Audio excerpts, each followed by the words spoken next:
ایک طرف ردا تھی جس کی بات نے میرے ہوش اڑا کے رکھ دیے تھے۔ مجھے تو لگا تھا کہ جو بیماری اسے لگ گئی ہے وہ زیادہ عرصہ زندہ نہیں رہے گی۔ 3-4 مہینے کی مہربانی تو میں اس پہ کر سکتا تھا، لیکن جو خبر اس نے مجھے اب سنائی وہ میرے ہوش اڑانے کے لیے کافی تھی۔ اور دوسری خبر یہ کہ وہ ملک صاحب سے بات کرے گی۔ میں رانی کے معاملے میں کافی سیریس ہو چکا تھا۔ میں ردا کے بارے میں اس طرح سے نہیں سوچ سکتا تھا۔ بڑی مشکل میں پھنس چکا تھا۔ اگر ملک صاحب بیٹی کے کہنے پہ مجھے داماد بنانا بھی چاہتے تو یہ میری خواہش ہرگز بھی نہیں تھی، لیکن اگر وہ میرے والد سے یہ بات کہتے تو یقیناً وہ اسے اپنی خوش نصیبی سمجھ کے فوراً حامی بھر لیتے۔ میں ردا سے ہمدردی تو کر سکتا تھا لیکن محبت نہیں۔ وہ مجھے رانی سے تھی جو دن بدن بڑھتی جا رہی تھی۔ جب سے یہ پتہ چلا تھا کہ وہ مجھ سے محبت کرتی ہے، میرا دل اس کی طرف اور بھی زیادہ مائل ہونے لگا تھا۔ وہ میرے لیے روتی تھی، بے بسی سے مجھ سے کہتی تھی کہ میرے بغیر نہیں رہ سکتی، میرے ساتھ کسی کو برداشت نہیں کر سکتی۔ آپ کو نہیں پتا کہ اس کی ایسی باتوں نے میرے اندر ادھم مچا دی تھی۔ میرا بس نہیں چل رہا تھا کہ جلد از جلد اس کا رشتہ مانگ کے اسے اپنے نام کر لوں، لیکن ردا نے مجھے بڑی مشکل میں ڈال دیا۔ کیا کہتا اسے؟ وہ تو اس بات پہ خوش تھی کہ چند مہینے کے بجائے اسے میرا ساتھ زندگی بھر کے لیے ملنے والا ہے۔ میری راتوں کی نیندیں اڑ کے رہ گئیں۔ ایک طرف ردا، دوسری طرف رانی۔ رات کے 3 بج گئے تھے اور میری آنکھوں میں نیند کا شائبہ تک نہیں تھا۔ بڑی بے چینی سے میری رات گزری۔ صبح اٹھا، زمین پہ جانے لگا تو ملازمہ نے کہا کہ ردا بی بی آپ کو اندر بلا رہی ہیں۔ میرا دل زور زور سے دھڑک رہا تھا۔ ردا کی میری طرف انوالومنٹ مجھے مشکل میں ڈال رہی تھی۔ میں اندر گیا تو ٹیبل پہ ناشتہ لگا ہوا تھا۔ ردا مسکرا کے کھڑی ہوئی، میرے پاس آئی، میرا ہاتھ پکڑ کے ٹیبل تک لے آئی۔ زہیر ادھر بیٹھو نا، میری برابر والی کرسی پہ، اور آج کے بعد تم ناشتہ، لنچ اور ڈنر یہیں پہ میرے ساتھ کرو گے، اور ناشتے کے بعد ہم باہر جائیں گے۔ پتہ ہے بابا کتنے خوش ہوئے، انہیں تو یقین ہی نہیں آ رہا تھا کہ میری رپورٹس ٹھیک آئی ہیں۔ کہہ رہے تھے تم جو کہو گی وہ میں مانوں گا۔ اگر انہیں بزنس کی مجبوری نہ ہوتی تو وہ واپس آ جاتے۔ جانتے ہو میں نے بابا سے بات کی ہے۔ ساتھ ساتھ وہ ناشتہ کر رہی تھی، میری پلیٹ میں بھی آملیٹ رکھا، لیکن میری بھوک مٹ چکی تھی۔ کہنے لگی اس بار بابا سے میں تمہیں مانگوں گی، اور مجھے پکا یقین ہے وہ انکار نہیں کریں گے۔ بس ایک بار وہ آ جائیں، ساری زندگی کے لیے تمہیں اپنے نام کر لوں گی۔ مجھے نہیں پتا تھا کہ میرا اللہ مجھے زندگی بخش دے گا۔ جس طرح سے وہ خوش تھی، میں چاہ کے بھی اسے بتا نہیں پایا کہ وہ میرے دل میں کہیں نہیں ہے۔ میرے دل میں تو رانی راج کرنے لگی ہے۔ کچھ دیر بعد رانی آئی، چائے کا تھرموس رکھ کے میری طرف خطرناک نظروں سے دیکھتی ہوئی چلی گئی۔ ردا کہنے لگی زہیر آپ ابھی تک ایسے ہی بیٹھے ہیں، ناشتہ کیوں نہیں کیا آپ نے؟ میں نے کہا ایسے ہی، طبیعت ٹھیک نہیں ہے، بھوک نہیں لگ رہی۔ میں نے بس چائے اپنے کپ میں ڈالی، گھونٹ گھونٹ چائے پینے لگا۔ پھر میں نے کہا مجھے زمینوں پہ جانا ہے، اجازت ہے آپ کی؟ میری بات پہ ردا کہنے لگی میں تمہیں اپنے ساتھ لے کے جاؤں گی، تم اپنا کام کرنا، میں کھیتوں کی سیر کروں گی، اور پھر ہم دونوں مل کے کھانا بھی کھائیں گے۔ آج کا پورا دن میں تمہارے ساتھ گزاروں گی۔ نہیں ردا بی بی، مجھے کام ہے، آپ وہاں بور ہو جائیں گی، میں آپ کو وقت نہیں دے سکتا۔ میں نے دھیمے لہجے میں بات کہی۔ نہیں زہیر مجھے کچھ نہیں سننا، بس تم 2 منٹ رکو، میں ابھی تیار ہو کے آتی ہوں۔ یہ کہہ کے وہ کمرے میں چلی گئی۔ کچھ دیر بعد رانی آئی برتن اٹھانے کے لیے۔ جیسے ہی میرے پاس سے پلیٹیں اٹھانے لگی، میں نے کہا رانی میری بات سنو۔ کہنے لگی نہیں، مجھے کچھ نہیں سننا، تم بس ردا بی بی کی چمچا گیری کرو، آج کے بعد مجھ سے بات کرنے کی کوشش مت کرنا، میں خود ہی افضل سے کہہ دوں گی کہ چچا کے ہاتھ رشتہ مانگ لے۔ آواز میں نمی واضح تھی۔ میں نے اس کی کلائی پکڑ لی۔ جان سے مار ڈالوں گا تمہارے افضل کو، سمجھی؟ مجھے صرف تھوڑا سا وقت دو، میں ردا کو انکار کر دوں گا۔ میرا ہاتھ چھوڑو مسٹر منشی، رہنے دو، تم سے نہیں ہوگا، میں جانتی ہوں ردا جو چاہے گی وہی ہوگا۔ یہ کہہ کے اس نے اپنی کلائی میرے ہاتھ سے چھڑوائی اور دوبارہ سے باورچی خانے میں چلی گئی۔ میں اٹھ کے اپنی انیکسی میں آ گیا۔ عجیب مصیبت میں پھنس گیا تھا، سمجھ ہی نہیں آ رہی تھی کہ ردا سے کیسے انکار کروں۔ ابھی میں یہی سوچ رہا تھا جب ملک صاحب کا فون آیا۔ میں بری طرح سے گھبرا گیا۔ میں نے فون اٹھایا. وہ کہنے لگے کیسے ہو میاں؟ میں نے کہا جی اللہ کا شکر ہے میں بالکل ٹھیک ہوں. آپ واپس کب آئیں گے؟ میری بات پہ وہ کہنے لگے میں یہاں پر بزنس میٹنگ میں پھنس چکا ہوں. مجھے نہیں لگتا کہ میری واپسی جلدی ہو پائے گی. سمجھ لو کہ 1-2 مہینے تو لگ جائیں گے. میں کوشش کر رہا ہوں کہ جلد از جلد اپنا کام نمٹاؤں. بس تم سے یہ کہنا تھا کہ ردا کا خیال رکھنا. مجھے اپنی بیٹی سے بہت زیادہ محبت ہے اور وہ تمہاری بہت تعریفیں کر رہی تھی. اور پھر تمہارے والد سے بھی میرے اچھے مراسم رہے ہیں. تم پہ میں آنکھیں بند کر کے بھروسہ کر سکتا ہوں. یوں تو بیٹی کے معاملے میں کسی پہ بھی بھروسہ نہیں کرتا، لیکن جس طرح سے ردا نے تمہاری تعریفیں کی ہیں، میں بس یہ چاہتا ہوں کہ اگر وہ کہیں باہر جانا چاہے تو اس کے ساتھ تم ضرور جانا، کیونکہ میرے دشمن طاق لگائے بیٹھے رہتے ہیں. ابھی پچھلے دنوں میرے ہی پاس کام کرنے والا ایک گارڈ ان کا وفادار نکلا. وہ تو شکر ہے کہ مجھے وقت پہ پتہ چل گیا، ورنہ ردا اسی کے ساتھ آتی جاتی تھی. وہ تو کبھی بھی میری بیٹی کو دشمنوں کے حوالے کر دیتا. اس لیے میں چاہتا ہوں کہ ردا نے جہاں بھی جانا ہو تم اس کے ساتھ جاؤ. اور پیسوں کی فکر مت کرنا، تمہارے پیسے میں بڑھا دوں گا. تمہاری نوکری کی بات بھی میں نے کر رکھی ہے. جب تک میں واپس نہیں آ جاتا تب تک تم سب سنبھال لو. اس کے بعد میں اپنی ہی فرم میں تمہیں اچھی پوسٹ پہ لگوا دوں گا. تم جانتے ہو نا کہ میری عادت ہے با وفا ملازم پہ جان چھڑکتا ہوں میں. بس دھوکے بازی مجھ سے برداشت نہیں ہوتی. ملک صاحب کی باتیں سن کے میرا حلق تک خشک ہوا تھا. میں نے کہا آپ فکر نہیں کریں، آپ کی بیٹی کو کوئی نقصان نہیں ہونے دوں گا. وہ مسکرانے لگے. ان کے ہنسنے کی آواز آنے لگی. مجھے تم سے یہی امید تھی. انہوں نے فون بند کر دیا. میں بے حد مشکل میں آ چکا تھا. رانی مجھے سمجھنے کو تیار نہیں تھی اور ردا میرا پیچھا چھوڑنے کو تیار نہیں تھی. کچھ ہی دیر میں وہ انیکسی میں آ گئی. مجھے اس کے ساتھ جانا پڑا. پورا دن ردا کے ساتھ ہی گزارنا پڑا. کئی بار دل چاہا کہ اس سے کہہ دوں کہ مجھے رانی اچھی لگتی ہے، میں تمہارے ساتھ زندگی نہیں گزار سکتا. رانی میری زندگی میں نہ بھی آتی تب بھی مجھے شادی اپنی ہی جیسی کسی لڑکی سے کرنی تھی. میرا خواب یہ ہرگز نہیں تھا کہ ملکوں کی بیٹی سے شادی کر کے ساری زندگی کی چاکری اپنے نصیب میں لکھ لوں. کیونکہ لڑکی اگر حیثیت میں مرد سے کہیں گنا زیادہ ہو تو پھر وہ اسے اپنی مرضی سے چلانا چاہتی ہے، اور میں اس مزاج کا نہیں تھا. رانی میرے لیے ہر لحاظ سے پرفیکٹ تھی. رات کو جب میں آیا تو مجھے لگا کہ رانی آئے گی، لڑے گی، جھگڑے گی، لیکن وہ نہیں آئی. کھانا دوسری ملازمہ دینے آئی. میں نے اس سے پوچھا کہ رانی کہاں ہے؟ ملازمہ نظریں چرانے لگی. بیمار پڑی ہے وہ، سارا کام مجھے کرنا پڑ رہا ہے. میں نے کہا بیمار کیوں ہو گئی؟ میری تو جیسے جان پہ بنی. کہنے لگی اب مجھے کیا پتا، بد پرہیزی کی ہوگی کوئی. یہ کہہ کے وہ چلی گئی.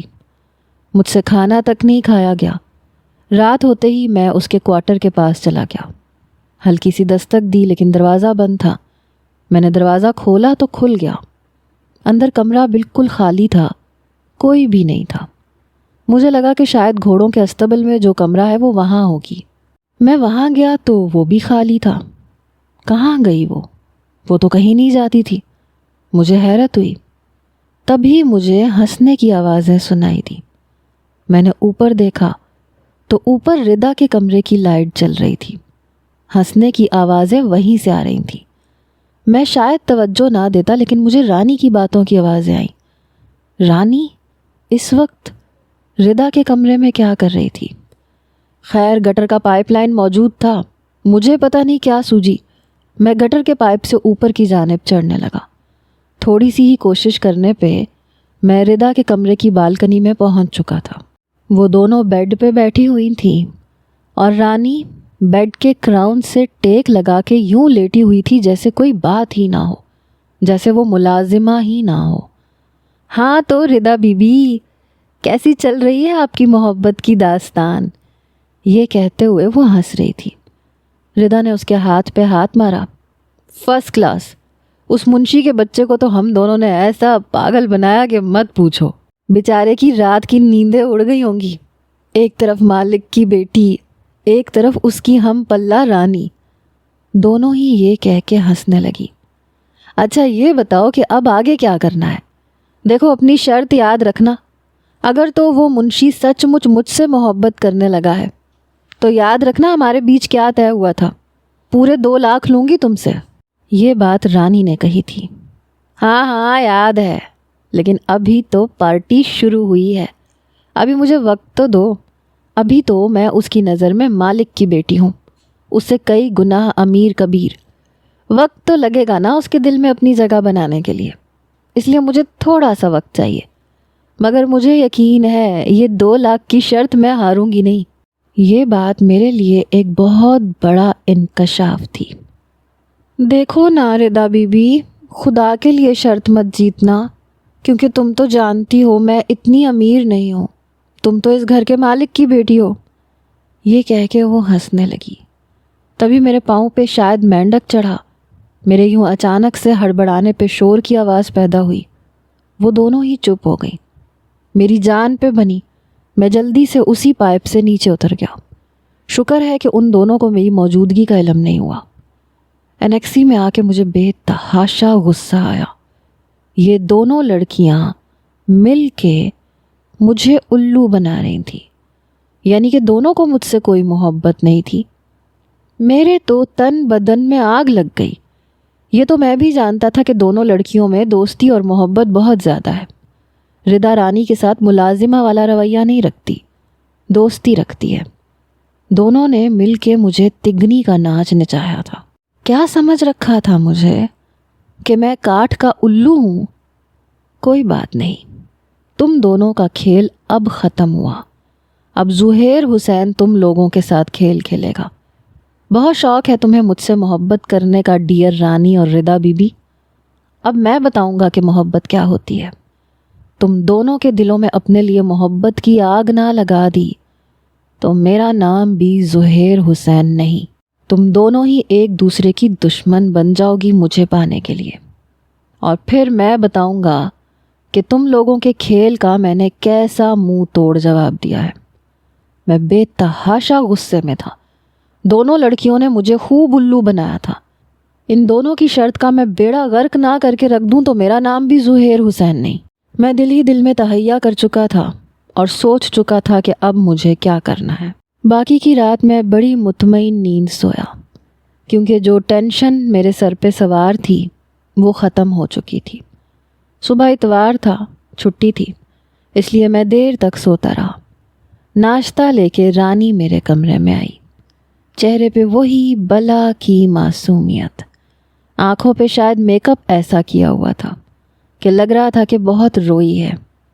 بیچاری میری محبت میں رو رو کے مر رہی ہے۔ ناشتہ رکھنے کے بعد ماتھے پہ بل ڈالے وہیں کھڑی رہی۔ میں نے کہا یہاں کیوں کھڑی ہو، بیٹھو نا۔ نہیں مجھے نہیں بیٹھنا، کل سے میری طبیعت خراب ہے۔ لیکن تمہیں کیا لگے، میں تمہاری لگتی ہی کیا ہوں؟ میں کوئی ردا تھوڑی ہوں جو تمہیں میری فکر ستائے گی۔ بڑے آرام سے پورا دن اس کے ساتھ گھومنے پھرنے چلے جاتے ہو۔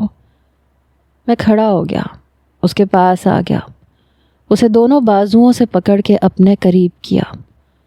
پہلی بار وہ سٹ پٹائی تھی، چہرے کی رنگت اڑی تھی۔ بتاؤں تمہیں کہ تم میرے لیے کیا ہو؟ میرا دل تمہارے نام پہ دھڑکتا ہے رانی۔ تمہیں میری محبت کا اندازہ ہی نہیں ہے۔ تمہیں نہیں پتا کہ میں تمہارا کتنا دیوانہ بن چکا ہوں۔ تم نظر نہیں آتی تو مجھے چین نہیں آتا۔ رات بھر میں تمہارے بارے میں سوچتا رہا۔ تم سے دور رہنا بہت مشکل لگ رہا ہے، لیکن تم نہیں جانتی کہ ردا کے ساتھ رہنا میری بہت بڑی مجبوری ہے۔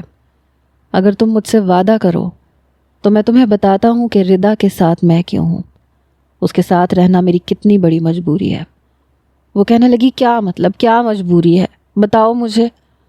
بار بار اپنا آپ مجھ سے چھڑوانے کی کوشش کر رہی تھی، لیکن میں نے بھی اس کے دونوں بازوؤں کو مضبوطی سے پکڑ رکھا تھا، اسے اپنے قریب کر رکھا تھا۔ اس کے چہرے پہ ننھے ننھے پسینے کے قطرے جمع ہونے شروع ہو چکے تھے۔ اب اس سے ڈرامے بازی نہیں ہو رہی تھی، چہرے سے لگ رہا تھا کہ بے حد نروس ہے، میرے قریب ہونے سے پریشان ہو رہی ہے۔ میں نے کہا اس نے مجھے بتانے سے منع کیا تھا کہ اسے کینسر ہے، وہ چند مہینے کی مہمان ہے اور مر جائے گی۔ اس لیے میں اس کا احساس کر رہا ہوں۔ اب مرتے ہوئے انسان کو منع تو نہیں کر سکتا، لیکن محبت میں تم سے کرتا ہوں، بہت چاہتا ہوں تمہیں۔ میری آنکھوں میں دیکھو رانی، یہاں تمہیں صرف تم نظر آؤ گی۔ چاہو تو دل کی دھڑکنوں کو سن لو، میرے سینے پہ کان رکھو، تمہیں اپنا نام سنائی دے گا۔ جان بوجھ کے میں نے اسے اپنے اور قریب کیا۔ وہ بری طرح سے سٹ پٹائی۔ چھوڑو مجھے، بے شرم کہیں کے، میں ابھی تمہاری کچھ لگتی نہیں ہوں، پلیز زہیر۔ وہ میری قربت سے بری طرح سے گھبرا گئی تھی۔ میں نے اس کے دونوں ہاتھ چھوڑ دیے۔ بس یہی ایک مجبوری ہے جانے من کہ تم میری کچھ لگتی نہیں ہو، ورنہ جتنی تم مجھے اچھی لگتی ہو، یقین جانو مجھ سے دور رہا ہی نہیں جاتا۔ جانتی ہو خواب میں تم میرے کتنے قریب ہوتی ہو، بتاؤں گا تو شرم آئے گی تمہیں۔ میری باتوں پہ وہ اچھی خاصی بدحواس ہو چکی تھی۔ میں نے کہا دیکھو رانی، میری محبت پہ شک مت کرنا، اگر مجھے تم نہ ملی تو میں سچ کہہ رہا ہوں، میں جان لے لوں گا اپنی، نہر میں کود کے مر جاؤں گا۔ کبھی بھی یہ مت سوچنا کہ زہیر تم سے محبت نہیں کرتا۔ اگر تم نے چچا کے گھر رشتہ طے کروایا تو میرا مرا ہوا منہ دیکھو گی۔ میں نے حد درجہ جذباتی قسم کے ڈائیلاگز بولے تھے۔ اب وہ میرے کمرے سے باہر جا چکی تھی۔ چہرے سے لگ رہا تھا کہ پہلی بار پریشان ہوئی ہے۔ اب باری تھی ردا کی۔ شام کو میں خود ہی لاؤنج میں گیا۔ ملازمہ شام کے کھانے کا انتظام کر رہی تھی۔ کہنے لگی زہیر بابو، آپ کوئی کام تھا؟ ظاہر سی بات ہے کسی ملازم کی اتنی ہمت نہیں تھی کہ بنا مالک کے بلائے وہ بلا جھجک لاؤنج میں آ جائے۔ میں نے کہا ہاں، اپنی ردا بی بی کو بلاؤ، ان سے کام ہے۔ وہ ملازمہ اوپر چلی گئی۔ کچھ دیر بعد ردا نیچے آئی۔ کہنے لگی کوئی کام تھا زہیر؟ میں نے کہا کیوں، میں بغیر کام کے یہاں نہیں آ سکتا۔ میری بات پہ وہ کچھ نروس ہوئی۔ ہاں آ سکتے ہیں، کیوں نہیں آ سکتے؟ میں نے کہا ایسے ہی دل نہیں لگ رہا تھا، سوچا تم سے باتیں کر لیتا ہوں، تمہارا بھی دل لگ جائے گا۔ وہ کہنے لگی ہاں کیا بات ہے؟ میں نے کہا جو تم چاہو وہ باتیں کر لیتے ہیں، بلکہ ایسے کرتے ہیں کہیں لانگ ڈرائیو پہ چلتے ہیں، چلو آؤ میرے ساتھ۔ پہلی بار میں نے اس کا ہاتھ پکڑا تھا، حالانکہ میرا ہاتھ تو وہ کئی بار پکڑ چکی تھی، لیکن جب میں نے پکڑا تو کچھ گھبرائی۔ سب ملازمین دیکھ رہے ہیں زہیر۔ میں نے کہا تو دیکھنے دو، سب جیلس ہوتے ہیں، چلو آؤ نا میرے ساتھ، ویسے بھی ملازم تمہارے حکم کے غلام ہیں۔ یہ کہہ کے میں اسے باہر لے گیا۔ ڈرائیور سے میں نے چابی مانگی، اس نے چابی بھی مجھے پکڑا دی۔ گاڑی کا فرنٹ ڈور میں نے ردا کے لیے کھولا، پھر میں اسے اپنے ساتھ باہر لے گیا۔ وہ کھڑکی سے باہر دیکھ رہی تھی۔ میں نے کہا باہر کیا دیکھ رہی ہو؟ میں تمہیں اس لیے تھوڑی نہ اپنے ساتھ لایا ہوں، میں تو تم سے بہت ضروری باتیں کرنے کے لیے تمہیں لایا ہوں۔ وہ کہنے لگی کون سی باتیں؟ میں نے کہا ردا میں تم سے سچ کہوں گا، میں تمہارے ساتھ صرف اس لیے تھا کیونکہ مجھے پتا تھا کہ تم چند مہینے کی مہمان ہو، اس لیے جو کچھ تم مجھ سے کہتی رہی میں سنتا رہا، لیکن تمہاری باتوں نے میرے دل پہ ایک عجیب سا اثر کرنا شروع کر دیا، لیکن میری کم حیثیت مجھے روک دیتی تھی۔ بہرحال جب تم نے یہ کہا کہ تمہاری نظر میں میری حیثیت کی کوئی اہمیت نہیں ہے، اور پھر تم ملک صاحب کی اکلوتی بیٹی ہو اور وہ تمہاری ہر بات مان لیں گے، تم میرا ساتھ چاہتی ہو، تو پھر میں بھی تمہارے بارے میں سوچنے لگا۔ جب تم مجھے اتنی شدت سے چاہتی ہو کہ تمہارے نزدیک ذات پات، اونچ نیچ، امیری غریبی، ان باتوں کا کوئی فرق ہی نہیں ہے، تو پھر میں اس فرق کو اہمیت کیوں دوں؟ میں تم سے محبت کرنے لگا ہوں، شاید اس سے کئی گنا زیادہ جتنی تم مجھے چاہتی ہو۔ تمہارے بغیر نیند نہیں آتی، آنکھیں بند کرتا ہوں تو تم نظر آتی ہو، پوری رات کروٹیں بدل بدل کے گزرتی ہے میری بات سن کے اس کے چہرے کی ہوائیاں اڑنے لگی۔ زہیر ہم لوگ شاید بہت آگے آ گئے ہیں۔ میں نے کہا ہاں، ہم لوگ واقعی اپنی محبت میں بہت آگے آ گئے ہیں، پیچھے پلٹنا بہت مشکل لگ رہا ہے اب۔ وہ کہنے لگی میں سفر کی بات کر رہی ہوں، ہم لوگ گاؤں سے کافی آگے نکل آئے ہیں، اور رات بھی گہری ہو رہی ہے اور آسمان بھی ابر آلود ہے، کسی بھی وقت بارش ہو سکتی ہے، ہم لوگ پھنس سکتے ہیں۔ میں نے کہا ہائے کاش ایسا ہو جائے پلیز، طوفانی بارش ہو، ہماری گاڑی کیچڑ میں کہیں پھنس جائے، تم ہو، میں ہوں، ہماری محبت ہو۔ میری بات سن کے یقیناً اس کے 14 طبق روشن ہوئے تھے۔ زہیر پلیز ایسی باتیں مت کرو، پلیز گاڑی واپس گھر کی طرف موڑو، گھر جانا ہے۔ بار بار آسمان کی طرف دیکھ رہی تھی جس کے تیور کچھ ٹھیک نہیں لگ رہے تھے۔ جیسے ہی ہلکی ہلکی بارش شروع ہوئی، ردا کی جان پہ بنی، زہیر پلیز واپس کی طرف موڑو، مجھے گھر جانا ہے، مجھے بہت بے چینی ہو رہی ہے۔ میں نے کہا کس چیز کی بے چینی ہو رہی ہے؟ جب میں تمہارے ساتھ ہوں تو تمہیں ڈرنے کی کوئی ضرورت ہی نہیں ہے۔ پتہ ہے ملک صاحب کیا کہہ رہے تھے؟ کہہ رہے تھے میری ردا کا بہت خیال رکھنا، انہیں مجھ پہ بھروسہ ہے، پھر جب زندگی ساتھ گزارنی ہے تو پھر ڈرنے کی کیا بات ہے، میں ہوں، تم ہو، ہماری محبت ہے۔ جیسے ہی بارش تیز شروع ہوئی میں نے گاڑی واپسی کی طرف موڑ لی، لیکن ردا کی حالت یہ تھی کہ لگ رہا تھا ابھی رو دے گی۔ اپنے گاؤں میں پہنچ کے جان بوجھ کے میں نے گاڑی روک دی۔ وہ بری طرح سے گھبرائی۔ زہیر گاڑی کیوں روک دی؟ میں نے کہا پتہ نہیں کیا ہوا، چل ہی نہیں رہی۔ یہ سننا تھا اس کی آنکھوں سے ٹپ ٹپ آنسو بہے، گھبراہٹ کے مارے اپنی انگلیوں کو چٹکنے لگی۔ میں نے تم سے کہا بھی تھا واپس چلو، دیکھو نا کتنی طوفانی بارش شروع ہو گئی۔ وہ بہت خوف زدہ تھی۔ میں نے کہا میں دیکھتا ہوں گاڑی کو کیا ہوا ہے، ٹھیک ہو گئی تو ٹھیک ہے، ورنہ کوئی بات نہیں، رات گاڑی میں گزار لیں گے۔ میری بات پر جیسے اس کی جان نکلی۔ دیکھو میں اس قسم کی لڑکی نہیں ہوں، مجھے باحفاظت میرے گھر پہنچاؤ۔ میں نے کہا تو میں تمہیں کون سا بھگا کے لے کے جا رہا ہوں، تمہارے گھر ہی لے کے جاؤں گا، لیکن اگر گاڑی خراب ہے تو میں کیا کر سکتا ہوں؟ کیا تمہیں مجھ پہ بھروسہ نہیں ہے؟ کیا تمہیں یہ لگتا ہے کہ میں بارش کا یا تنہائی کا کوئی غلط فائدہ اٹھا لوں گا؟ میری بات پہ وہ بدحواس ہونے لگی، ٹشو سے اپنے ماتھے کا پسینہ صاف کرنے لگی، بار بار اپنی آنکھوں کو رگڑ کے اپنے آنسو صاف کر رہی تھی۔ میں نے کہا یوں تو میرے نزدیک محبت میں سب کچھ جائز ہونا چاہیے، تمہارا کیا خیال ہے؟ کہنے لگی گاڑی ٹھیک کرو، پتہ نہیں یہ بارش آج ہی کیوں ہوئی ہے، گھر میں سب پریشان ہو رہے ہوں گے۔ میں نے کہا نہیں کوئی پریشان نہیں ہو رہا ہوگا، تمہارا باپ کون سا یہاں پہ ہے، اور پھر تم انہیں منا ہی لوگی نا مجھ سے شادی کے لیے، تو پریشانی کس بات کی ہے؟ اس بار اس کا لہجہ کچھ سخت ہوا۔ تم گاڑی ٹھیک کر رہے ہو یا میں پیدل چلی جاؤں؟ میں نے کہا کر رہا ہوں، غصہ تو نہ کرو۔ میں نے گاڑی سٹارٹ کی، گاڑی سٹارٹ ہو گئی تو وہ مجھے حیرت سے دیکھنے لگی، کہنے لگی تم تو کہہ رہے تھے کہ گاڑی خراب ہے۔ میں نے کہا نہیں، میری نیت خراب تھی، تم جیسی حسین لڑکی کو دیکھ کے ایمان کا ڈول جانا لازم سی بات ہے، کیا کروں میں بھی تو لڑکا ہی ہوں نا، اور پھر جو لڑکی خود مجھ سے محبت کا اظہار کرے اور یہ کہے کہ وہ میرے بغیر جی نہیں سکتی، تو میرے جذبات تو اس سے بھی زیادہ بھڑکنے والے ہیں نا۔ کیا کہتی ہو تم؟ ایسا ہی ہے نا؟ وہ بار بار کھڑکی سے باہر دیکھ رہی تھی۔ گاڑی تیز چلاؤ۔ اس کی بدحواسی دیکھ کے جی چاہا کہ اسے سچ بتا دوں کہ یہ تمہاری کرنی کا پھل ہے۔ بہرحال جب میں اسے حویلی لے کے آیا تو حیران کن بات یہ تھی کہ رانی گیٹ کے پاس کھڑی ہوئی تھی، بارش میں بھیگی ہوئی۔ جیسے ہی میں نے گاڑی اندر پارک کی وہ جلدی سے ردا کے پاس آئی۔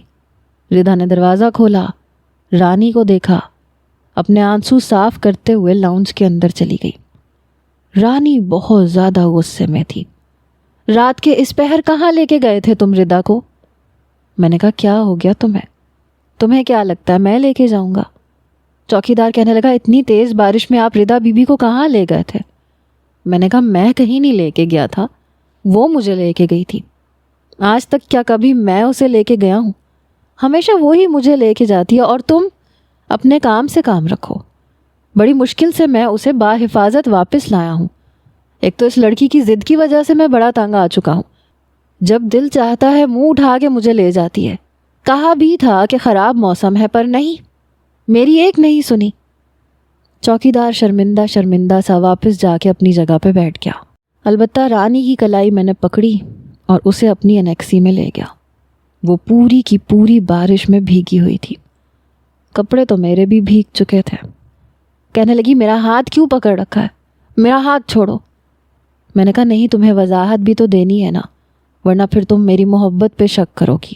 دیکھو رانی، میں سچ کہہ رہا ہوں، ردا مجھے زبردستی لے کے گئی تھی۔ میں نے اسے کہا بھی تھا کہ موسم اچھا نہیں ہے، لیکن مجھے یہ لڑکی ٹھیک نہیں لگتی۔ یہ چاہتی ہے کہ کچھ بھی ایسا ہو جائے کہ مجبوراً مجھے اس سے شادی کرنی پڑے۔ میں نے بتایا کہ بارش میں گاڑی خراب ہو گئی تھی اور بارش میں بھیگتے ہوئے میں نے گاڑی ٹھیک کی ہے۔ ردا مجھے بار بار گاڑی کے اندر بیٹھنے کے لیے کہہ رہی تھی کہ کوئی بات نہیں، بارش میں کیوں بھیگ رہے ہو، اندر آ جاؤ، ہم صبح چلے جائیں گے، رات گاڑی میں گزار لیتے ہیں۔ لیکن نہیں، میری شرافت اور غیرت نے یہ گوارا نہیں کیا، ایک تنہا لڑکی کے ساتھ گاڑی میں رات گزارنا۔